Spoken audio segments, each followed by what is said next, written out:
estaba diciendo, cuando se cortó, que tengamos en cuenta que cuando von Neumann hizo este diagrama, no existían los microprocesadores.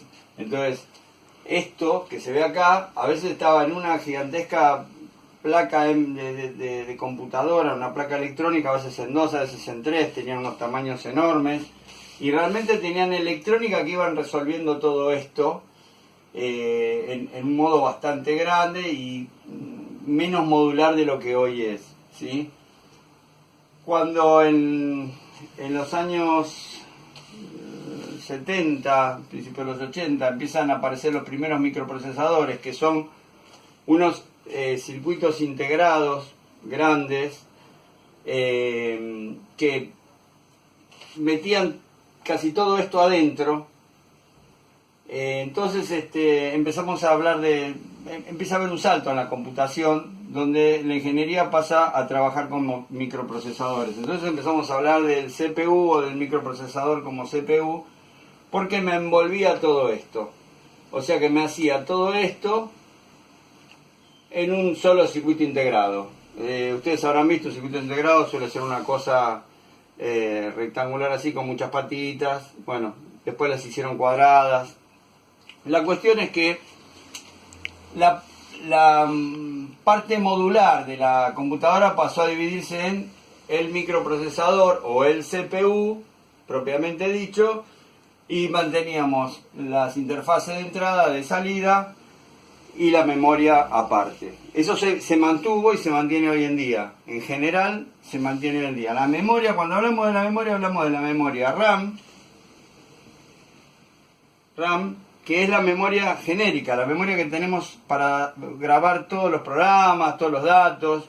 Luego vamos a ver, cuando veamos un poco más de la memoria y la parte de la jerarquía de la memoria, que hay otros tipos de memoria que a veces sí están adentro del CPU. Pero no es el caso en este momento, pensemos en la memoria general de la computadora. Bueno, esto pasa a ser un microprocesador.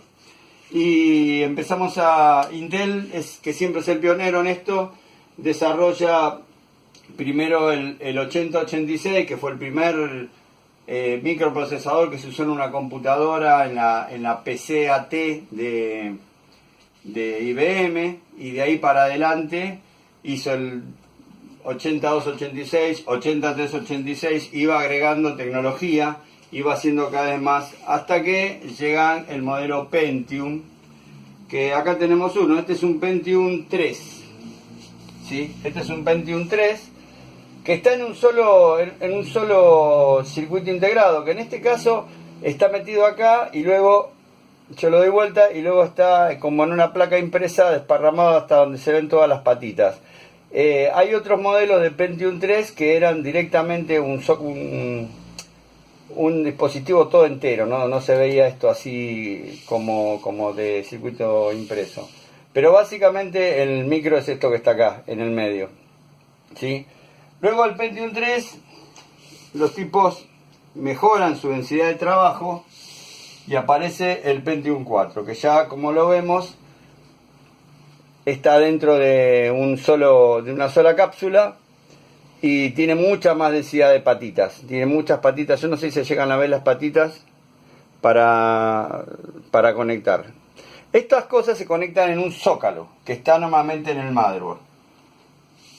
Otras veces, de acuerdo al diseño, por ejemplo para las notebooks, se suelda directamente en el motherboard, no hay un zócalo. Pero bueno, esto es un microprocesador. Acá se llega hasta el Pentium 4. ¿Qué pasa?